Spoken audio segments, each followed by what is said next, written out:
ರಂಗಣ್ಣ ಬುದ್ಧಿ ತಿಳಿಯುವಾಗಲೇ ಕಂಡದ್ದು ಅದೇ ಏರಿಳಿತವಿಲ್ಲದ ಬದುಕು. ಆ ಕಾಲ ಈಗಿನಂತಿರಲಿಲ್ಲ. ಮೈ ಮರಗಟ್ಟುವ ಚಳಿ.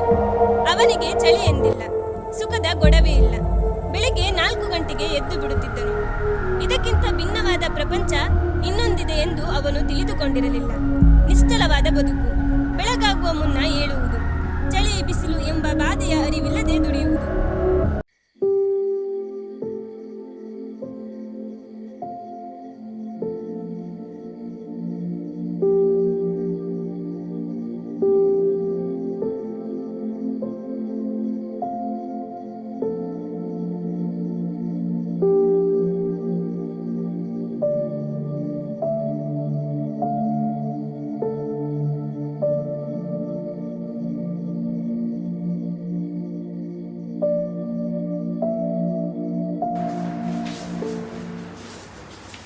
ಹೇಳೋ ರಂಗಣ್ಣ, ಬೆಳಗಾಗಿ ಎಷ್ಟೊತ್ತಾಯ್ತು?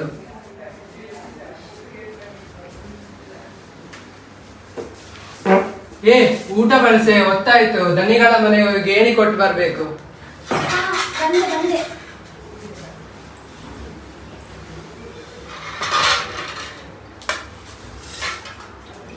ಇನ್ನು ಸ್ವಲ್ಪ ಬಳಸಲಾ? ಊಟಕ್ಕೆ ಅಕ್ಕಿ ಸ್ವಲ್ಪ ಕಡಿಮೆ ಖರ್ಚು ಮಾಡು. ಮಳೆಗಾಲದಲ್ಲಿ ಹೊಟ್ಟೆ ಬೆರೆಯುವಂತೆ ಊಟ ಮಾಡಿದರೆ ಉಪವಾಸ ಸಾಯ್ಬೇಕಷ್ಟೇ. ಮತ್ತೆ ಬೆಳೆದ ಅಕ್ಕಿಯನ್ನೆಲ್ಲ ದಣಿಗಳಿಗೆ ಹೋಗಿ ನೀಡಿದ್ದೀರಲ್ಲ, ಈ ಸಲ ಆದ್ರೂ ಬೆಳೆ ಕಮ್ಮಿ ಬಂದಿದೆ ಅಂತ ಹೇಳಿ 1-2 ಮೂಡಿ ಅಕ್ಕಿ ಉಳಿಸಿಕೊಳ್ಬಾರ್ದಿತ್ತೆ? ಮುಗೀತು ಕತೆ. ಗೇಣಿ ಅಂತ ತಂದುಕೊಂಡು ಹೋದ ಅಕ್ಕಿಯನ್ನು ಅಂಗಳದಲ್ಲಿ ಇಡೀ ದಿನ ಬಿಸಿಲಿಗೆ ಒಣಗಿಸಿ ತೂಕ ಮಾಡಿ 1-2 ಮುಡಿಯಲ್ಲಿ 1-2 ಸೇರು ಕಡಿಮೆ ಬಂದಿದೆ ಎಂದು ವಾಪಸ್ಸು ತೆಗೆದುಕೊಳ್ಳುವ ಅವರು ಸುಮ್ಮನಿರ್ತಾರ? ಜಾಗದಿಂದ ಹೊರಗಾಗ್ತಾರಷ್ಟೇ. ಉಪವಾಸ ಆದವರು ಚಿಂತೆ ಇಲ್ಲ, ಅವರದ್ದು ಮೊದಲು ಕೊಟ್ಟು ಬರ್ತೇನೆ. ಸರಿ, ಈಗ ನೀವು ಊಟ ಮಾಡಿ.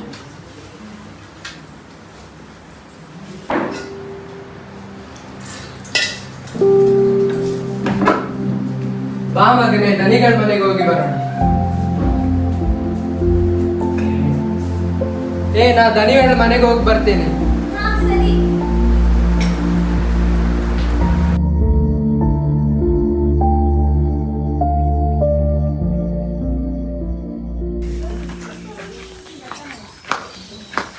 ನಮಸ್ತೆ ದನಿಗಳು.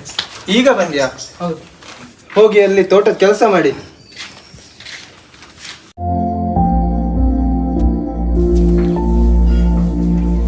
ನಮಸ್ತೆ ದನಿ. ಹಾ, ನಮಸ್ತೆ.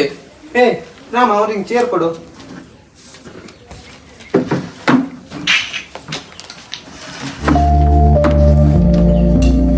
ರಂಗಣ, ರಂಗಣ,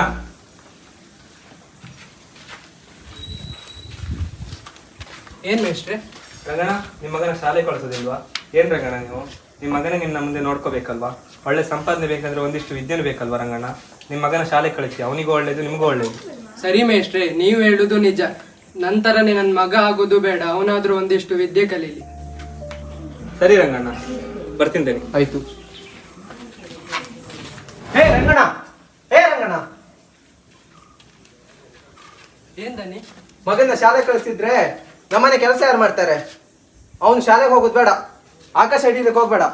ಶಾಲೆ ಇರೋದು ಶ್ರೀಮಂತರ ಮಕ್ಕಳಿಗೆ, ನಿಮ್ಮಂತ ಬಡವರಿಗಲ್ಲ. ಆಯ್ತಾನೆ, ನಿಮ್ಮ ಮಾತು ಮೀರೋದಿಲ್ಲ. ಆಯ್ತು, ಹೋಗು, ಕೆಲಸ ಮಾಡು. ದನಿಗಳ ಮಾತನ್ನು ಕೇಳಿ ಬೇಸರದಿಂದ ರಂಗಣ್ಣ ಮಗನೊಂದಿಗೆ ಮನೆಗೆ ಬಂದಾಗ ರಂಗಣ್ಣ,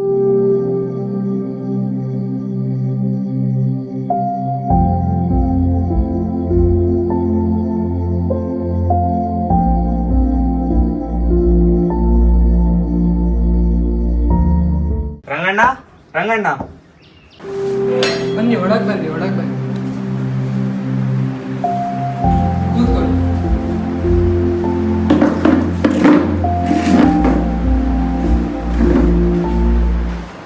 ರಂಗಣ್ಣ, ನೀವು ದನಿಗಳ ಭೂಮಿಯಲ್ಲಿ ಉಳುಮೆ ಮಾಡುತ್ತಿದ್ದೀರಲ್ಲ, ಈಗ ಸರ್ಕಾರದ ಹೊಸ ಯೋಜನೆ ಬಂದಿದೆ, ನಿಮಗೆ ಗೊತ್ತುಂಟಾ? ಹೌದಾ, ಏನದು? ಉಳುವವನೇ ಹೊಲದಡೆಯ ಅಂತ ಸರ್ಕಾರದ ಹೊಸ ಯೋಜನೆ ಮಾಡಿದೆ. ಅದರ ಪ್ರಕಾರ ನೀವು ಸಾಗುವಳಿ ಮಾಡಿದ್ದನ್ನು ದನಿಗೆ ಗೇಣಿಯ ರೂಪದಲ್ಲಿ ಕೊಡುವ ಅವಶ್ಯಕತೆ ಇಲ್ಲ. ಅದಕ್ಕೆ ನೀವೊಂದು ಅರ್ಜಿ ಕೊಡಬೇಕಾಗುತ್ತೆ. ಹೌದಾ, ಏನಂತ ಯೋಚನೆ ಮಾಡ್ತೇನೆ. ಆಯ್ತು, ಸರಿ, ಹಾಗಾದ್ರೆ ನಾನು ಬರ್ತೇನೆ. ಆಯ್ತು.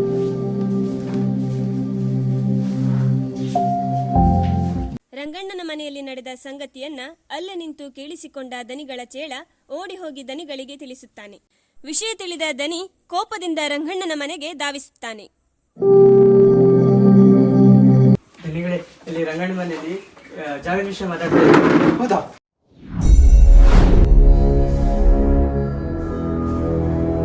ಹೇ ರಂಗಣ್ಣ ಹೊರಬಾರೋ. ಏನ್ ದನಿಗಳೇ, ಇಲ್ಲಿ ತನಕ ಬಂದಿದ್ದೀರಲ್ಲ? ಜಾಗಕ್ಕೆ ಅರ್ಜಿ ಕೊಟ್ಟಿದ್ಯಂತೆ, ಯಾರನ್ನ ಕೇಳ್ಕೊಟ್ಟೆ? ಆ ಜಾಗ ಏನಾದ್ರೂ ನಿನ್ನ ಹೆಸರಿಗೆ ಮಾಡ್ಕೊಂಡ್ರೆ ನಿಂದು ಕುಟುಂಬ 5 ಜನ್ಮಕ್ಕೂ ಬರ್ಕತ್ತಾತಿಲ್ಲ. ಇಲ್ಲ ದನಿ, ನೀವು ಅನ್ಕೊಂಡಾಗೆ ನಾನು ಯಾವ ಅರ್ಜಿನೂ ಕೊಡ್ಲಿಲ್ಲ. ಆಯ್ತು, ನೋಡುವ. ರಂಗಣ್ಣನ ತಂದೆ ಶಾಪಕ್ಕೆ ಹೆದರುವವರೇ ಸುಮ್ಮನಿದ್ದರು. ಆದರೆ ಒಣಮೀನಿನ ಅಂಗಡಿಯ ಅಂದುಚ್ಚ ವಿಷಯ ತಿಳಿದು,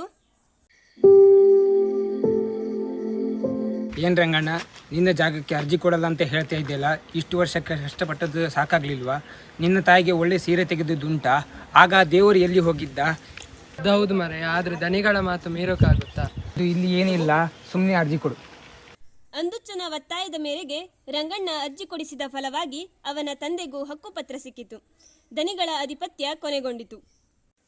ಅಪ್ಪ ಸತ್ತ ಮೇಲೆ ಇಡೀ ಭೂಮಿಗೆ ತಾನು ಒಡೆಯನೆಂದು ರಂಗಣ್ಣ ಬೀಗಿದ. ದನಿಗಳಿಗೆ ಗೇಣಿ ಕೊಡುವ ತುರ್ತಿಲ್ಲ. ಫಸಲು ಬಂದದ್ದನ್ನೆಲ್ಲ ಮಾರಾಟ ಮಾಡಿ ಸುಖದಿಂದ ಇರಬಹುದು. ಬೆಳಗಾಗುವ ಮೊದಲು ಎದ್ದು ಹೊಲಕ್ಕೆ ಓಡುವ ಅಗತ್ಯವಿಲ್ಲ ಎಂದು ತಾನೇ ಹೊಸ ಬದಲಾವಣೆಗಳನ್ನು ಜಾರಿಗೆ ತಂದ. ತಂದೆಯ ಕಾಲ ಮುಗಿದ ಮೇಲೂ ರಂಗಣ್ಣನಿಗೆ ಹೊಸ ಪ್ರಪಂಚವೊಂದರ ಇರುವಿಕೆಯೇ ಗೊತ್ತಿರಲಿಲ್ಲ. ಅದೇ ಹೊಲಗಳು, ಅದೇ ಭತ್ತದ ಬೇಸಾಯ, ಅದೇ ಕೋಣಗಳ ಉಳುಮೆಯಲ್ಲಿ ಕರಗಿ ಹೋಗುತ್ತಿದ್ದ ಬದುಕು. ತನ್ನ ಹಾಗೆಯೇ ಅಕ್ಷರವಿಲ್ಲದ ಜಾನಕಿಯನ್ನ ಮದುವೆಯಾಗಿ ಮುಂದಿನ ವರ್ಷವೇ ಹೆಣ್ಣು ಮಗುವಿಗೆ ತೊಟ್ಟಿಲು ಕಟ್ಟಿದ. ಹಗಲಿಡೀ ಹೊಲದ ದುಡಿಮೆಯಲ್ಲಿ ವಿರಾಮವಿಲ್ಲದಿದ್ದರೂ ರಾತ್ರಿ ಒಂದಾಗುವ ಸತಿಪತಿಯ ಕಾಯಕದಲ್ಲಿ ಹಿಂದೆಗೆಯದೆ ಸಾಲಾಗಿ 4 ಹೆಣ್ಣು ಮಕ್ಕಳು ಆಗಿ ಕೊನೆಯದೊಂದು ಗಂಡು ಆಯಿತು. ಕುಲೋದ್ಧಾರಕನಾದ ಮಗನಿಗೆ ಮಾತ್ರ ಪ್ರೀತಿಯ ಸಿಂಹಫಾಲನ್ನ ಕೊಡುತ್ತಿದ್ದ.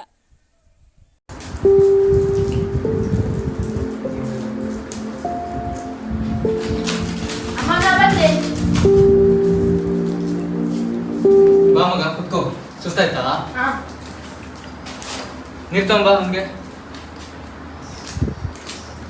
ಇವನೇನೋ ಕಲಿಯಕ್ ಹೋಗ್ತಾನೆ, ಆದ್ರೆ ನಮ್ 4 ಜನ ಹೆಣ್ಮಕ್ಳನ್ನ ಕೂಡ ಕಲಿಯಕ್ ಕಳಿಸ್ಬೋದಲ್ವಾ? ಅವ್ರು ಬರೀ ಬೀಡಿ ಕಟ್ಟಿಗೆ ಜೀವನ ಸಾಗಿಸ್ತಾರೆ. ನಿನ್ ತಲೆ ಸರಿ ಇದೆ. ಇವು ಹೆಣ್ಮಕ್ಳು ಏನಾದ್ರು ಮದ್ವೆ ಆಗಿ ಇನ್ನೊಂದ್ ಮನೆಗೆ ಹೋಗೋರು, ಅವ್ರದ್ದೇನಾದ್ರು ಬೇರೆ ಮನೇಲಿ ಪಾಲ್ಕೊಳಕ್ ಅಷ್ಟೇ ಸರಿ. ಓದೇನಿದ್ರು ಗಂಡ್ ಮಕ್ಳಿಗೆ ಅಷ್ಟೇ, ಓದಂತೆ ಓದು. ನೀವೇನಾದ್ರೂ ನನ್ ಮಾತು ಕೇಳಿದೀರಾ ಯಾವತ್ತಾದ್ರೂ? ಏನಾದ್ರು ಮಾಡ್ಕೊ ನಡಿ. ಮೈಯ ನೋವು ಪರಿಹಾರಕ್ಕೆ ಅಂತ ಗೇರು ಹಣ್ಣಿನಿಂದ ಒಂದಿಷ್ಟು ಸರಾಯಿ ಮನೆಯಲ್ಲೇ ತಯಾರಿಸಿ ಕುಡಿಯಲು ಆರಂಭಿಸಿದ ರಂಗಣ್ಣನಿಗೆ ಇತ್ತೀಚಿನ ದಿನಗಳಲ್ಲಿ ಕುಡಿಯದಿದ್ದರೆ ಬೆಳಿಗ್ಗೆ ಏಳಲಿಕ್ಕೆ ಆಗುವುದಿಲ್ಲ ಎನ್ನುವ ಹಾಗೆ ಅನ್ನಿಸುತ್ತಿತ್ತು. ಬೈನೆಯ ಹಣ್ಣುಗಳಿಂದಲೂ ಸಾರಾಯಿ ಇಳಿಸಲು ಹೋಗಿ ಒಂದು ದಿನ ಬೆಳಿಗ್ಗೆ ಕಾಕಿ ಹಾಕಿದ ಬಡೆಯೇ ಮನೆಗೆ ಬಂದಿತ್ತು.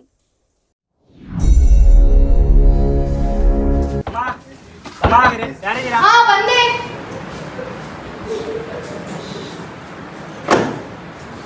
ಏನ್ರಿ, ಏನಾಯ್ತು ನಿಮ್ಗೆ? ಪೊಲೀಸರು ನಿಮ್ಮನ್ನ ಕರ್ಕೊಂಡ್ ಬಂದಿದ್ದಾರೆ, ಮಾತಾಡ್ರಿ, ಏನಾಯ್ತು ನಿಮ್ಗೆ? ನೋಡಮ್ಮ, ನಿನ್ ಗಂಡ ಕಾನೂನಿಗೆ ವಿರುದ್ಧವಾದ ಸಾರ ಇಳಿಸಲು ಹೋಗಿ ನನ್ನ ಕೈಯಲ್ಲಿ ಸಿಕ್ಕಿಬಿದ್ದಿದ್ದಾನೆ. ಅವನ ಕೇಸು ಕೋರ್ಟಿಗೆ ಹೋಗಿದೆ. ಇನ್ಮೇಲಾದ್ರೂ ತುಂಬಾ ಜಾಗ್ರತೆಯಿಂದ ನೋಡ್ಕೊಳ್ಳಿ ಇವನನ್ನು. ಆಯ್ತು ಸರ್, ಆಯ್ತು. ಸರಿ, ಹಾಗಾದ್ರೆ ನಾನು ಬರ್ತೇನೆ. ಬನ್ರಿ, ಕುತ್ಕೊಳ್ಳಿ. ಇನ್ಮೇಲಾದ್ರೂ ಕುಡಿಯೋದನ್ನ ಸ್ವಲ್ಪ ಕಮ್ಮಿ ಮಾಡಿ. ಹೀಗೆ ಮುಂದುವರಿಸಿದ್ರೆ ಮುಂದಿನ ಜೀವನ ನಮ್ದು ಕಷ್ಟ ಆಗ್ಬಿಡುತ್ತೆ. ನನ್ ದುಡ್ಡು ನನ್ನ ಇಷ್ಟ, ನಾನ್ ಕುಡಿತೀನಿ. ನಿಂಗೇನೀಗ?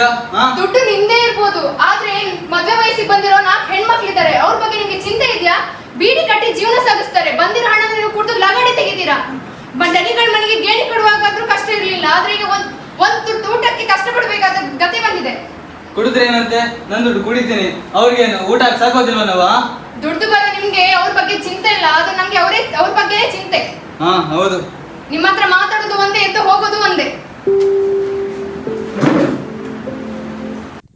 ಜಾನಕಿ ನೀರಿಗೆಂದು ದಾರಿಯಲ್ಲಿ ಹೋಗುವ ವೇಳೆಯಲ್ಲಿ ಜೋಯಿಸರು ಸಿಗುವಾಗ, ಏನ್ ಜಾನಕಮ್ಮ, ನಿಮ್ಮ ಮಕ್ಕಳೆಲ್ಲ ಏನ್ ಮಾಡ್ತಾ ಇದ್ದಾರೆ? ಏನಿಲ್ಲ ಭಟ್ರೆ, ನಮ್ಮ ಮಕ್ಕಳು ಮದ್ವೆ ಆಗೋ ವಯಸ್ಸಿಗೆ ಬಂದಿದ್ದಾರೆ. ಅವ್ರಿಗೆ ಮದ್ವೆ ಮಾಡ್ಬೇಕಂತ ಅವ್ರ ತಂದೆಗೆ ಜವಾಬ್ದಾರಿ ಇಲ್ಲ, ನನ್ಗೆ ಅವ್ರದೇ ಚಿಂತೆ.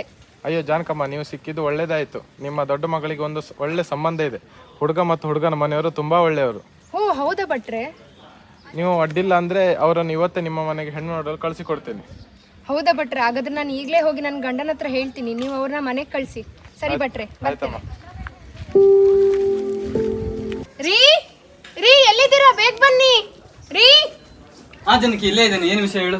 ಏನಿಲ್ಲ, ಜ್ಯೂಸ್ರನ್ನ ಮಾತಾಡ್ಸ್ಕೊಂಡ್ ಬಂದೆ. ಅವ್ರು ಹೇಳಿದ್ರು ಒಳ್ಳೆ ಸಂಬಂಧ ಇದೆಯಂತೆ ನಮ್ಮ ಮಗಳಿಗೆ, ಅವ್ರು ಈಗಲೇ ಬರ್ತಾರಂತೆ. ಹೌದಾ? ಒಳ್ಳೆ ವಿಷಯ, ಬರ್ಲಿ ಬಿಡಿ ಈಗಲೇ. ನಾನ್ ಮಗಳನ್ನ ತಯಾರಿ ಮಾಡಿಸಿ ಬರ್ತೀನಿ, ನೀವು ಎಲ್ಲ ಅರೇಂಜ್ ಮಾಡಿ ಆಯ್ತಾ? ಹಾ ಸರಿ, ನಾ ಮಾಡಿರ್ತೀನಿ. ಸರಿ.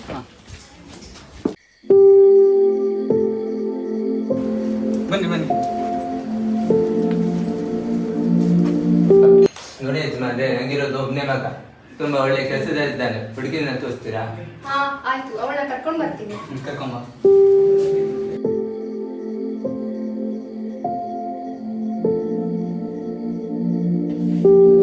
ನೋಡಿ, ನಮ್ಗೆ ಹುಡುಗಿ ಇಷ್ಟ ಆಗಿದ್ದಾನೆ, ಇನ್ನು ಮದ್ವೆ ಮಾತುಕತೆ ಮಾಡ್ಬೇಕಷ್ಟೇ.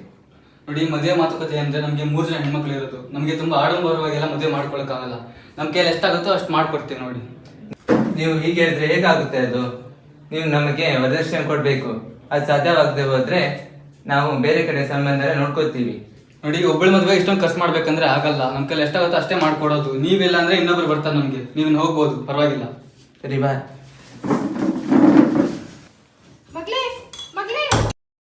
ಹುಡುಗ ತುಂಬಾ ಚಂದವಿದ್ದ, ಹುಡುಗಿಗೆ ಇಷ್ಟವಾಗಿದ್ದ. ಆದರೆ ಹಣದ ವಿಷಯದಿಂದಾಗಿ ರಂಗಣ್ಣ ಈ ಸಂಬಂಧವನ್ನ ಕೈಬಿಟ್ಟನು. ಇದರಿಂದ ಬೇಸರಗೊಂಡ ರಂಗಣ್ಣನ ಮಗಳು ದಿನವಿಡೀ ಕೋಣೆಯಿಂದ ಹೊರಗೆ ಬರದಿದ್ದನ್ನ ಗಮನಿಸಿದ ಜಾನಕಿ, ಇಷ್ಟೊತ್ತಾದ್ರೂ ಇವಳು ಯಾಕಿದ್ದಿಲ್ಲ? ಎಲ್ಲಿ ಹೋದ್ಲು? ಮಗಳೇ ಮಗಳೇ, ಬಾಗಿಲು ತೆಗಿ ಮಗಳೇ. ಅಯ್ಯೋ, ಏನಾಯ್ತು ನಿಂಗೆ? ಮಾತಾಡು ಮಗಳೇ. ರೀ, ಇಲ್ಲಿ ಬನ್ರಿ. ಏನ್ ಜಾನಕಿ? ಇವಳಿಗೆ ಏನೋ ಆಗಿದೆ, ಮಾತಾಡ್ತಿಲ್ಲ. ಇವಳು ಮೈ ಮೇಲೆ ನಮ್ಮ ತಾಯಿ ಪೇಚಾದ್ ಬಂದಿರ್ಬೇಕು. ಅಯ್ಯೋ, ಇಲ್ಲೇ ನಾನು ಹೋಗ್ಬರ್ತೀನಿ, ಜ್ಯೋತಿಷ್ ಹತ್ರ ಹೋಗ್ಬರ್ತೀನಿ, ನೋಡ್ಕೊತೀರಾ? ಹುಷಾರು. ಮಗಳೇ ಮಗಳೇ, ಮಾತಾಡು ಮಗಳೇ. ಏನಾಯ್ತು? ಮಾತಾಡು. ಜೋಯಿಸ್ರೆ, ನನ್ನ ಮಗಳ ಮೈ ಮೇಲೆ ಪೇತನ್ ಬಂದಿದೆ ಜೋಯಿಸ್ರೆ. ಏನ್ ಮಾಡ್ಬೇಕಂತ ಗೊತ್ತಾಗ್ತಿಲ್ಲ ಜೋಯಿಸ್ರೆ, ನೀವೇನೋ ಪರಿಹಾರ ಹೇಳ್ಬೇಕೀಗ. ನೋಡ್ತೀನಿ. ನೋಡ್ರಂಗಣ್ಣ, ನಿಮ್ಮ ಕುಟುಂಬದ ದೈವಗಳಿಗೆ ನೇಮಗಳಾಗದೆ ವರ್ಷಗಳು ಸಂದಿವೆ. ಕಲ್ಲುಟ್ಟಿ ದೈವವನ್ನು ಸ್ಥಾಪನೆ ಮಾಡಿ ನಂಬಿಕೊಂಡು ಬರಬೇಕು. ಗುಳಿಗನಿಗೆ ಕೋಲಾಗಬೇಕು, ರಕ್ತೇಶ್ವರಿಗೆ ಗುಡಿ ಕಟ್ಟಬೇಕು. ಹುಡುಗಿಯ ಮೈಗೆ ಬಂದಿರುವುದು ನೀರಲ್ಲಿ ಬಿದ್ದು ಸತ್ತ ಒಬ್ಬ ಬ್ರಹ್ಮಚಾರಿ ಬ್ರಾಹ್ಮಣರ ಪ್ರೇತ. ಹೌದಾ ಜೋಯಿಸ್ರೆ? ಇಷ್ಟೆಲ್ಲ ಮಾಡ್ಬೇಕಾ? ಹಾಗಾದ್ರೆ ಇದಕ್ಕೆಲ್ಲ ಎಷ್ಟಾಗುತ್ತೆ, ಖರ್ಚಾಗುತ್ತೆ ಜೋಯಿಸ್ರೆ? ಇದಕ್ಕೆ ಹೆಚ್ಚಂದ್ರೆ ಒಂದು 2-3 ಲಕ್ಷ ಖರ್ಚಾಗ್ಬೋದು. ಅಷ್ಟೊಂದು ಜೋಯಿಸ್ರೆ? ಅಷ್ಟೆಲ್ಲ ಅಂದ್ರೆ ಸರಿ ಜೋಯಿಸ್ರೆ, ಹಾಗಾದ್ರೆ ನಾನು ನೋಡ್ತೀನಿ, ನಾ ಹೋಗ್ಬರ್ಲ ಇನ್ನ. ಆಯ್ತಪ್ಪ. ಜೋಯಿಸರ ಮಾತಿನಿಂದ ತಬ್ಬಿಬ್ಬಾದ ರಂಗಣ್ಣ ಚಿಂತೆಯಿಂದ ಮನೆಗೆ ಬರುವಾಗ ದಾರಿಯಲ್ಲಿ ಸೊಸೈಟಿ ಅಧ್ಯಕ್ಷರು ಸಿಕ್ಕಾಗ, ನಮಸ್ತೆ ರಂಗಣ್ಣ. ನಮಸ್ತೆ ಮೇಡಮ್, ಹೇಳಿ. ಏನ್ ರಂಗಣ್ಣ ತಲೆ ಬಿಸಿದ್? ಏನಂತ ಹೇಳೋದು ಮೇಡಮ್, ಮಗಳ ಮೈ ಮೇಲೆ ಪೇತ ಬಂದು ಅದನ್ನ ಹೋಗಿ ಜೋಯಿಸ್ ಹತ್ರ ಕೇಳಿಸಿದ್ರೆ ಅವ್ರು ನೋಡಿದ್ರೆ 2-3 ಲಕ್ಷ ಬೇಕಾಗುತ್ತೆ ಅಂತ ಹೇಳಿದ್ರು. ಎಲ್ಲ ಮಾಡಿಸಿ ಎಲ್ಲ ಆಯಿತು ಕೂಡ, ಮಗಳು ಮಾತ್ರ ಸರಿಯಾಗಿಲ್ಲ. ಈಗ ನೋಡಿದ್ರೆ ಮಗಳು ಸತ್ತು ಈಗ ಹೋಗಿದ್ದಾಳೆ. ಏನು ಮಾಡ್ಬೇಕಂತ ಗೊತ್ತಾಗ್ತಿಲ್ಲ. ಈ ಥರ ಸಮಸ್ಯೆ ಎಲ್ಲ ಬಂದ್ಬಿಟ್ಟಿದೆ ನಮ್ಮ ಮೇಲೆ. ಅದಕ್ಕೆಲ್ಲ ಯಾಕೆ ತಲೆ ಬಿಸಿ ಮಾಡ್ಕೋತೀರಾ ರಂಗಣ್ಣ? ನಿಮ್ಮ ಹತ್ರ ಬಂಗಾರ ಬೆಳೆಯುವ ಜಮೀನು ಇರುವಾಗ ಯಾಕೆ ತಲೆ ಬಿಸಿ? ಭೂಮಿ ನಡಿಟ್ಟು ಸಾಲ ತೆಗಿದ್ರೆ ಆಯಿತು, ಮುಂದಿನ ವರ್ಷ ಫಸಲು ಬಂದ ಕೂಡಲೇ ಸಾಲ ಕಟ್ಟಿದ್ರೆ ಆಯಿತು. ಹಾಂ ಹೌದು ಮೇಡಮ್, ಸರಿ ಆಯಿತು, ನೀವು ಹೇಳ್ದಂಗೆ ಮಾಡ್ತೀನಿ, ನಾನು ಬರ್ತೀನಿ. ಸರಿ. ಅಧ್ಯಕ್ಷರ ಮಾತಿನಿಂದ ಸಾಲ ತೆಗೆದದ್ದು ಆಯಿತು. ದೈವಗಳ ಸ್ಥಾಪನೆ, ಕೋಲ ಎಲ್ಲ ವಿಜೃಂಭಣೆಯಿಂದ ನಡೆಯಿತು. ಸಂತೋಷದಿಂದ ದೈವ ಆಶ್ವಾಸನೆಯನ್ನು ನೀಡಿತು. ಇದಾದ 2 ದಿನದಲ್ಲಿ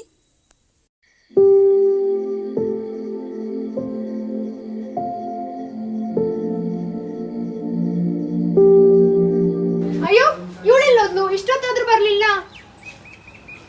ಅಯ್ಯೋ, ಅವ್ನು ನೋಡಿ ಅಲ್ಲಿ ಓಡಿ ಬರ್ತಿದ್ದಾನೆ ನಮ್ಮ ಹತ್ರ. ಹೌದಲ್ವಾ? ಯಾಕೆ ಕೇಳಂತಡಿ. ಜಾನಕಮ್ಮ, ನಿಮ್ಮ ಮಗಳ ದೇಹ ಕೆರೆಯಲ್ಲಿ ತೇಲ್ತುಂಟು. ಹೌದಾ? ಏನು ಹೇಳ್ತಾ ಇದೆಯಾ? ಅಯ್ಯೋ, ಸರಿಯಾಗಿದ್ದ ನಮ್ಮ ಮಗಳು ಇವತ್ತು ಶವವಾಗಿದ್ದಾಳೆ. ಹೆತ್ತು ಹೊತ್ತು ಸಾಕಿದ್ದೀನಿ. ಈಗ ಅವಳ ಸಾವಿಗೆ ಕಾರಣ ಏನೆಂದು ನೀವು ಜೋಯಿಸ್ ಹತ್ರ ಕೇಳಿ ಬರಬೇಕು. ಹೋಗಿ. ಹೌದಲ್ಲ ಜಾನಕಿ, ಸರಿ ನಾನು ಹೋಗ್ಬರ್ತೀನಿ, ಜೋಶ್ ಹತ್ರ ಕೇಳ್ಕೊಂಡ್ಬರ್ತೀನಿ. ಬೇಗ ಬನ್ನಿ. ಹಾ ಜಾನಕಿ. ಹುಡುಗನ ಮಾತಿನಿಂದ ತಲ್ಲಣಗೊಂಡ ರಂಗಣ್ಣ ಮತ್ತು ಜಾನಕಿಗೆ ಅವರ ಮಗಳು ಜೀವರಹಿತವಾದ ಶವವಾಗಿ ಸಿಗುತ್ತಾಳೆ. ಇದರಿಂದ ಮನನೊಂದ ರಂಗಣ್ಣ ಶವ ಸಂಸ್ಕಾರ ಮುಗಿದ ಕೂಡಲೇ ಮತ್ತೊಮ್ಮೆ ಜೋಯಿಸರ ಬಳಿ ಹೋಗಿ ಪ್ರಶ್ನೆ ಕೇಳುತ್ತಾನೆ. ನೋಡಿ ಜೋಶಿ, ನೀವು ಹೇಳಿದ್ರಿ ಇದೆಲ್ಲ ಎಷ್ಟೆಲ್ಲ ಪರಿಹಾರ ಮಾಡಿದ್ರೆ ನಿಮ್ಮ ಮಗಳು ಸರಿ ಆಗ್ತಾಳೆ, ಆಮೇಲೆ ಎಲ್ಲ ಸರಿಯಾಗುತ್ತೆ, ಏನೂ ಆಗಲ್ಲ ಅಂತೇಳಿ. ನೀವು ಹೇಳ್ದಂಗೆ ಲಕ್ಷಾಂತರ ರೂಪಾಯಿ ಖರ್ಚು ಮಾಡಿ ಹೋಮ ಎಲ್ಲ ಮಾಡಿಸಿ ಎಲ್ಲದನ್ನೂ ಮಾಡಿಸಿದ್ವಿ. ಅದ್ರ ಕೊನೆ ಏನೂ ಉಪಯೋಗ ಕೂಡ ಆಗಲಿಲ್ಲ. ಈಗ ನೋಡಿದ್ರೆ ನಮ್ಮ ಮಗಳು ಅಲ್ಲಿ ಹೆಣವಾಗಿ ಹೋಗಿದ್ದಾಳೆ. ಇದಕ್ಕೆಲ್ಲ ಏನು ಮಾಡ್ಬೇಕಂತ ಗೊತ್ತಾಗ್ತಿಲ್ಲ. ಪರಿಹಾರ ನೀವು ಹೇಳ್ಬೇಕು ಮತ್ತೆ. ಈಗ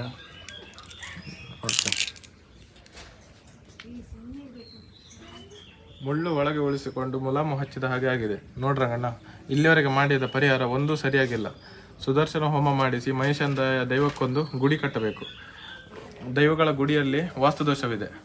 ಇದಕ್ಕೆಲ್ಲ ಹೆಚ್ಚೆಂದರೆ ಒಂದು 2 ಲಕ್ಷ ಖರ್ಚಾಗುತ್ತೆ ನೋಡಿ. ಹೌದಾ ಜೋಶ್? ಸರಿ, ಹಾಗಾದ್ರೆ ಮತ್ತೆ ನಾನು ಮಾಡ್ತೇನೆ. ಆಯ್ತಪ್ಪ. ಸರಿ ಜೋಶ್, ಮತ್ತೆ ನಾವು ಹೋಗ್ಬಿಡ್ತೀನಿ. ಆಯ್ತು, ಮತ್ತೆ ಸರ್. ಜೋಯಿಸರ ಮಾತನ್ನ ಕೇಳಿ ರಂಗಣ್ಣ ಮನೆಗೆ ಬರುತ್ತಾನೆ. ಆ ಸಮಯಕ್ಕೆ ಸರಿಯಾಗಿ ರಂಗಣ್ಣ, ಮನೇಲಿದ್ದೀರಾ? ಹಾ ಮೇಡಮ್, ಇದ್ದೀನಿ. ಏನು ಇಲ್ಲಿ ಬಂದಿದ್ದೀರಾ? ಬನ್ನಿ, ಒಳ ಬನ್ನಿ, ಕುತ್ಕೊಳ್ಳಿ. ಏನ್ ಮೇಡಮ್ ಬಂದ ವಿಷಯ? ಏನಿಲ್ಲ, ಸಾಲದ ವಿಷಯ ಏನಾಯ್ತು ಅಂತ ಕೇಳ್ಕೊಂಡೋಗೋಣ ಅಂತ ಬಂದೆ. ಅದಿರ್ಲಿ, ಯಾಕೆ ಟೆನ್ಷನ್ ಅಲ್ಲಿ ಇದ್ದೀರಾ? ಏನಂತ ಹೇಳೋದು ಮೇಡಮ್, ನಮ್ಮ ಮೂರನೇ ಮಗಳಿಗೆ ಬೇರೆ ಮೈ ಮೇಲೆ ದೆವ್ವ ಬಂದು ಎಲ್ಲ ಪರಿಹಾರ ಎಲ್ಲ ಮಾಡಿಸಿದ್ವಿ. ಜ್ಯೋತಿಷಿ ಹೇಳಿದ್ರು ಹೇಗೆಲ್ಲ ಮಾಡಿಸ್ಬೇಕು ಅಂತ, ಎಲ್ಲ ಮಾಡಿಸಿದ್ವಿ. ಆದ್ರೂ ಏನು ಕೂಡ ಉಪಯೋಗ ಆಗಿಲ್ಲ. ಕೊನೆ ನಮ್ಮ ಮಗಳು ಹೆಣವಾಗಿ ಸತ್ಲು. ಎಲ್ಲ ಮಾಡಿ ಅಂದ್ರೆ ತುಂಬಾ ನಮ್ಮ ಸಹಾಯ ಬಂದು ತುಂಬಾ ನಷ್ಟ ಆಗಿದೆ. ಈಗ ಸಾಲ ತೀರ್ಸೋದು ಏನು ಅಂತ ಗೊತ್ತಾಗ್ತಿಲ್ಲ ಮೇಡಮ್. ಅದೇ ಇದರಲ್ಲೇ ತಲೆ ಬಿಸಿಲಿದ್ದೀನಿ. ಒಂದ್ರ ಮೇಲೊಂದು ಸಮಸ್ಯೆ ಬರ್ತಾನೆ ಇದೆ ನಮಗೆ. ಏನ್ ಮಾಡ್ಬೇಕು ಅಂತ ಗೊತ್ತಾಗ್ತಿಲ್ಲ. ಹೌದಾ? ನನ್ನ ಹತ್ರ ಒಂದು ಉಪಾಯ ಇದೆ. ನನ್ನ ಮನೆ ಸಂಬಂಧಿಕರ ಮನೆಗೆ ಒಬ್ರು ಕೆಲಸ ಬೇಕಾಗಿದ್ದಾರೆ. ನಿಮ್ಮ 2ನೇ ಮಗಳನ್ನ ಕಳಿಸಿ, ನಾನು ನಿಮಗೆ 1 ಲಕ್ಷ ಅಡ್ವಾನ್ಸ್ ಅನ್ನ ತೆಗೆದುಕೊಂಡು ಬರ್ತೇನೆ. 1 ಲಕ್ಷಕ್ಕೆ ನಿಮ್ಮ ಮನೆ ಹಿಂದೆ ತೆಗೆದ ಮರವನ್ನ ಮಾರಿ. ಆದ್ರೆ ಹಾಗಾಗಲ್ಲ ಮೇಡಮ್, ನಾವು ಮನೆ ಮಠ ನಂಬ್ಕೊಂಡಿರೋರು. ಈಗ ಅಪ್ಪನ ಕಾಲದ ಮನೆ ಮತ್ತೆ ಮನೆ ಹಿಂದಿರೋ ಮರ ಎಲ್ಲ ಕಡಿದು ನಾವು ಮಾರಿದ್ರೆ ಮತ್ತೆ ಆಮೇಲೆ ನಮ್ಗೆ ವಾಸಿಸೋಕೆ ಜಾಗನೇ ಇರಲ್ಲ. ಹಿಂಗೆಲ್ಲ ಆಗಲ್ಲ ಮೇಡಮ್. ಮತ್ತೆ ಹಣಕ್ಕೆ ಏನ್ ಮಾಡ್ತೀರಾ? ನನ್ನ ಮಾತನ್ನ ಕೇಳಿ ಅಲ್ಲ. ಸರಿ ಮೇಡಮ್, ಈಗೆಲ್ಲ ಆಗಲ್ಲ. ನಾವು ನೋಡ್ತೀವಿ ಮತ್ತೆ ಏನ್ ಮಾಡ್ಬೇಕು ಅಂತ ಹೇಳಿ. ಸರಿ, ನಾನು ಬರ್ತೀನಿ. ಆಯ್ತು ಮೇಡಮ್, ಸರಿ. ರಂಗಣ್ಣ ಮೊದಲು ಹಿಂಜರಿದರು. ವಿಧಿಯಿಲ್ಲದ ಕಾರಣ ಮಗಳನ್ನು ಮನೆ ಕೆಲಸಕ್ಕೆ ಕಳುಹಿಸುತ್ತಾನೆ. ಕಾಡನ್ನು ಮಾರುತ್ತಾನೆ. ಅಂತೂ ಮುನಿದ ದೈವಗಳಿಗೆ ಪರಿಹಾರವಾಯಿತು.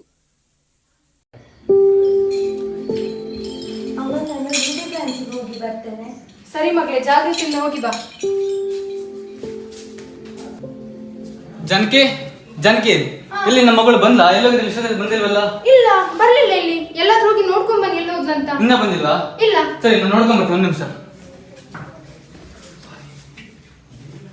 ಮಗಳು ಮನೆಗೆ ಬಾರದಿದ್ದನ್ನ ಗಮನಿಸಿದ ರಂಗಣ್ಣ ಊರೆಲ್ಲ ಹುಡುಕುತ್ತಾನೆ. ಕೆರೆ ಬಾವಿಯನ್ನ ಶೋಧಿಸುತ್ತಾನೆ. ಕೊನೆಯದಾಗಿ ಜೋಯಿಸರ ಬಳಿಗೆ ಓಡುತ್ತಾನೆ. ಒಂದು ವಿಷಯ ಏನು ರಂಗಣ್ಣ? ಜೋಶಿ, ಬೆಳಗ್ಗೆ ನನ್ನ ಮಗಳು ಬೇಡಿ ಕಟ್ಟಕ್ಕಂತ ಹೋದವಳು ಇನ್ನೂ ಸಹ ಬಂದಿಲ್ಲ. ಏನು ಮಾಡೋದು ಗೊತ್ತಾಗ್ತಿಲ್ಲ. ನೀವು ಸ್ಕೊಂಡ್ಬಿಟ್ಟು ಹೇಳ್ತೀರಾ? ಹೆದರ್ಬೇಡ ರಂಗಣ್ಣ. ನೋಡ್ರಂಗಣ್ಣ, ನಿನ್ನ ಮಗಳು ಬಾರಿ ದೂರಕ್ಕೇನು ಹೋಗಿಲ್ಲ. ದೈವಗಳು ಅವಳ ಕಣ್ಣು ಕಟ್ಟಿವೆ. ಆದರೆ ಕಲ್ಲುಟ್ಟಿ ದೈವದಿಂದ ಅವಳು ಎಲ್ಲ ಬಂಧನವನ್ನು ಹರಿದುಕೊಂಡು ಬರ್ತಾಳೆ. ಸರಿ ಜೋಶಿ, ನಿಮ್ಮ ಮಾತು ಕೇಳಿ ತುಂಬ ಧೈರ್ಯ ಬಂತು. ಬರ್ತಾ? ಆಯ್ತಪ್ಪ. ಹಾಂ, ಸರಿ. ಆಗೊಂದು ದಿನ ಮಾಮೂಲಾಗಿ ಚರಡಪ್ಪ ಕಾಮತರ ಹೋಟೆಲಿಗೆ ಚಾ ಕುಡಿಯಲು ಹೋದಾಗ ಹಾಂ, ಚರಡಪ್ಪ. ಕಾಣ್ಲಿಕ್ಕೆ ಇಲ್ಲ. ನಿಮ್ಮ ಹೆಸರು ಪೇಪರ್ ಬಂದಾಗಿದೆ. ನಮ್ಮ ಹೆಸರು? ನಾವು ದೊಡ್ಡ ಮನುಷ್ಯರು. ಇಲ್ಲಿ ನೋಡಿ, ಪೇಪರ್ ಬಂದಿದೆ. ನಿನ್ ಮಗಳು ಎಲ್ಲಿ ಹೋಗಿದ್ದಾಳೆ? ಕಾಮಕ್ಕಿಲ್ಲ ಅಂತಿದ್ದಲ್ಲ, ಕಲ್ಕೋಟಿ ಕರ್ಕೊಂಡು ಬರ್ತಿದ್ದಾಳೆ ಅಂತಿದ್ದೆ. ಅವಳ ಹೆಸರು ಪೇಪರ್ ಅಲ್ಲಿ ಬಂದಿದೆ.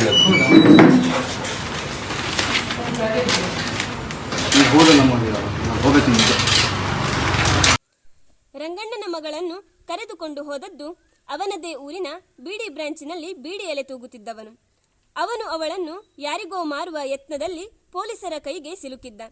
ಮಗಳು ತಂದೆ ಮನೆಗೆ ಹೋಗುವುದಿಲ್ಲ ಅಂದ ಕಾರಣ ಮಹಿಳಾ ಗೃಹಕ್ಕೆ ಸೇರಿಸಿದ್ದರಂತೆ.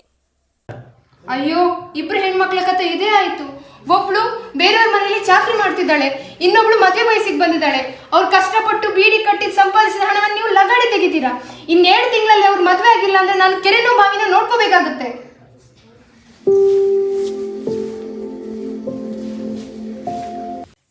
ಹೀಗಾಗಿ ರಂಗಣ್ಣ ಜತನವಾಗಿ ಉಳಿಸಿಕೊಂಡಿದ್ದ ಹೊಲವನ್ನ ಮಾರಿ ತನ್ನ ಮಕ್ಕಳಿಗೆ ಮದುವೆಯನ್ನ ಮಾಡಿಸುತ್ತಾನೆ. ಆದರೆ ಅವರಲ್ಲೊಬ್ಬಳು 6 ತಿಂಗಳಲ್ಲಿ ವಿಧವೆಯಾಗಿ ಮರಳಿ ತವರಿಗೆ ಬರುತ್ತಾಳೆ. ಒಂದರ ಮೇಲೊಂದರಂತೆ ಜಂಜಾಟಗಳನ್ನು ಅನುಭವಿಸಿದ ರಂಗಣ್ಣ ತೋಟದ ಹತ್ತಿರ ಸುಳಿಯಲಿಲ್ಲ. ಇದರಿಂದಾಗಿ ಊರೆಲ್ಲ ಸಾಲ ಮಾಡಿಕೊಳ್ಳುತ್ತಾನೆ. ಹೆಚ್ಚು ಹೆಚ್ಚು ಕುಡಿಯಲು ಆರಂಭಿಸುತ್ತಾನೆ. ಕೆಟ್ಟ ಚಟಗಳಿಗೆ ದಾಸನಾಗುತ್ತಾನೆ. ಹೀಗಿರುವಾಗ ಒಂದು ದಿನ ಕೃಷಿ ಇಲಾಖೆಯವರು ಮನೆಗೆ ಬರುತ್ತಾರೆ. ನೋಡ್ರಂಗಣ್ಣ, ಜೀವಜ್ಯೋತಿ ಅಂತ ಹೊಸ ತಳಿಯ ಭತ್ತದ ಬೀಜ ಬಂದಿದೆ. ಈ ತಾಲೂಕಿನಲ್ಲಿ ಇಷ್ಟು ಸಾವಿರ ಎಕರೆಯಲ್ಲಿ ಬೆಳಿಬೇಕು ಎಂದು ಸರ್ಕಾರ ತಾಕೀತು ಮಾಡಿದೆ. ಅದಕ್ಕಾಗಿ ನೀನು ಎಲ್ಲ ಹೊಲದಲ್ಲೂ ಅದನ್ನೇ ಬೆಳೆ. ಬ್ಯಾಂಕಿನಿಂದ ಸಾಲ ಸಿಗುತ್ತದೆ. ನಾವು ಬೀಜವನ್ನು ಕೊಡುತ್ತೇವೆ. ನೀನು ಬೆಳೆಯುವ ಬೆಳೆಗಿಂತ 10 ಪಟ್ಟು ಹೆಚ್ಚು ಲಾಭ ಇದರಿಂದ ಸಿಗುತ್ತದೆ. ನಾನು ಇನ್ನು ಬರ್ತೇನೆ. ಸರಿ ಸರ್. ಕೃಷಿ ಇಲಾಖೆಯವರ ಮಾತಿನಂತೆ ನಡೆದುಕೊಂಡ ರಂಗಣ್ಣನಿಗೆ ಕೊನೆಯದಾಗಿ ಯಾವುದೇ ರೀತಿಯ ಫಸಲು ದೊರೆಯುವುದಿಲ್ಲ. ಕಾರಣ ಕೇಳಿಕೊಂಡು ಬರಲು ಕೃಷಿ ಇಲಾಖೆಗೆ ಹೋದಾಗ, ಸರ್ ನಮಸ್ತೆ, ನನ್ನ ಹೆಸರು ರಂಗಣ್ಣ ಅಂತೇಳಿ. ಹೇಳಿ. ನಿಮ್ಮ ಗೌರ್ಮೆಂಟಿಂದ ಒಳ್ಳೆ ಫಸಲು ಬರ್ತಂತ ಎಷ್ಟು ಗೊಬ್ಬರ ಮತ್ತು ಬೀಜ ಎಲ್ಲ ಕೊಟ್ಟಿದ್ರು. ಅದನ್ನು ಹಾಕಿ ನೋಡಿದ್ರೆ ಈ ಸಲ ಏನು ಫಸಲು ಏನು ಕೂಡ ಬರಲಿಲ್ಲ. ಈಗ ನಾನು ಮಾಡಿರೋ ಸಾಲಕ್ಕೆ ಏನು ಮಾಡ್ಬೇಕಂತ ಗೊತ್ತಾಗ್ತಿಲ್ಲ. ಏನು ಮಾಡೋದು ಸರ್? ನೋಡಿ ಸರ್, ನಿಮಗೆ ಬೀಜ ಕೊಟ್ಟವರು ವರ್ಗಾವಣೆ ಆಗಿದ್ದಾರೆ. ನಮಗೆ ಅದರ ಬಗ್ಗೆ ಅರಿವಿಲ್ಲ. ಆದರೂ ನಾನು ಅದು ಯಾವ ತಳಿ ಎಂದು ನೋಡುತ್ತೇನೆ, ಬನ್ನಿ. ನೋಡ್ಬಿಟ್ಟು ಕೇಳಿ ಸರ್, ಬನ್ನಿ ಹೋಗೋಣ.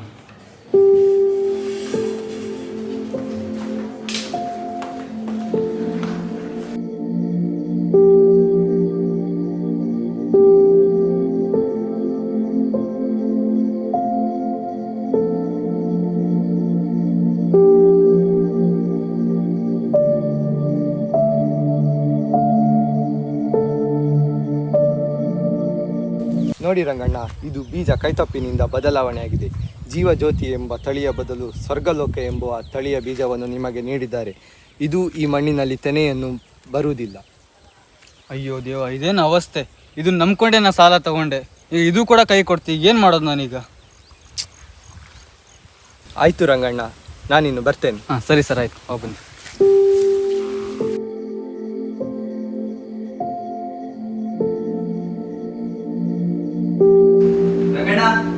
ರಂಗಣ್ಣ, ಬನ್ನಿ ಕುತ್ಕೊಳ್ಳಿ. ನಿಮ್ನೆ ಹುಡ್ಕೊಂಡು ಬಂದಿದ್ದು. ಹೌದಾ? ಏನು ವಿಷಯ? ಏನ್ ರಂಗಣ್ಣ, ಸಾಲ ತಗೊಂಡಾದ್ಮೇಲೆ ಆ ಕಡೆ ಬರ್ಲೇನೇ ಇಲ್ಲ. ಕರ್ತೀವಿ ಮ್ಯಾನೇಜರ್, ಸ್ವಲ್ಪ ನಮಗೂ ಆಗ್ತಿಲ್ಲ. ಹಿಂಗೆ ಅರ್ಜೆಂಟ್ ಮಾಡಿದ್ರೆ ಹೆಂಗೆ ಹೇಳಿ? ನಾವು ತಾನೇ ಏನು ಮಾಡೋಣ? ನೋಟಿಸ್ ಕಳಿಸಿ ಉತ್ತರನೇ ಇಲ್ಲ. ಏನ್ ರಂಗಣ್ಣ? ಕಟ್ತೀವಿ. ಸ್ವಲ್ಪ ಟೈಮ್ ಕೊಡಿ ನಿಮಗೆ, ಆಯ್ತಾ?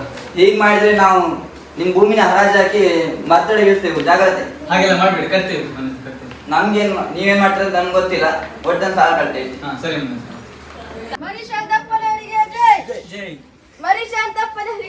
ಜೈ.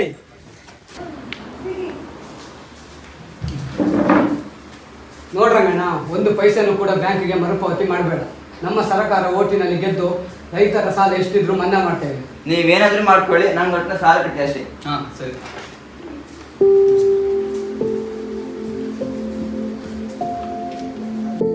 ರಂಗಣ್ಣನ ದುರಾದೃಷ್ಟಕ್ಕೆ ಮರಿಶಾಂತಪ್ಪನವರ ಸರ್ಕಾರ ಬರಲಿಲ್ಲ. ಬಂದ ಸರ್ಕಾರ ಸಾಲವನ್ನ ಮನ್ನಾ ಮಾಡಲಿಲ್ಲ. ಏನ್ರಿ ಕಷ್ಟೆಲ್ಲ ನಮ್ಗೆ ಬರುತ್ತೆ? ಏನ್ ಮಾಡೋದು ಜನಕ್ಕೆ, ಎಲ್ಲ ನಮ್ಮ ಹಣೆ ಬರಹ. ಕಷ್ಟ ಕಾಲದಲ್ಲಿ ನಮ್ಮ ಜೊತೆ ಇರ್ತಾನೆ ಅನ್ಕೊಂಡು ಮಗನೇ ಈಗ ಊರು ಸಾಬ್ರಿ ಮಾಡ್ಕೊಂಡು ಓಡಾಡ್ತಿದ್ದಾನೆ. ಏನ್ ಮಾಡಕ್ಕಾಗತ್ತೆ? ಎಲ್ಲವನ್ನೂ ಕಳೆದುಕೊಂಡ ರಂಗಣ್ಣ ತನ್ನ ಬದುಕಿನ ಬಗೆಗೆ ನಿರಾಸೆಯನ್ನ ಹೊಂದಿ ಕೊನೆಯದಾಗಿ ಸಾವಿನ ಬಗೆಗೆ ಮನಸ್ಸು ಮಾಡುತ್ತಾನೆ. ಯಾವ ಮರಕ್ಕೆ ನೇಣು ಹಾಕಿಕೊಳ್ಳಲಿ ಎಂದು ಮೇಲಕ್ಕೆ ನೋಡಿದ. ಕಾಡಿನ ಮರದ ತುಂಬ ರಂಗಣ್ಣನ ತಂದೆಯ ನೆಟ್ಟಂತಹ ಫಲಭರಿತವಾದ ಕಾಳು ಮೆಣಸಿನ ಬಳ್ಳಿಗಳನ್ನ ನೋಡುತ್ತಾನೆ. ಮೆಣಸಿನ ಕಾಳಿನ ಬೆಲೆಯನ್ನ ತನ್ನ ಮನದಲ್ಲಿಯೇ ಲೆಕ್ಕ ಹಾಕಿದ ರಂಗಣ್ಣ ಬದುಕುವ ಛಲವನ್ನ ಹೊಂದುತ್ತಾನೆ.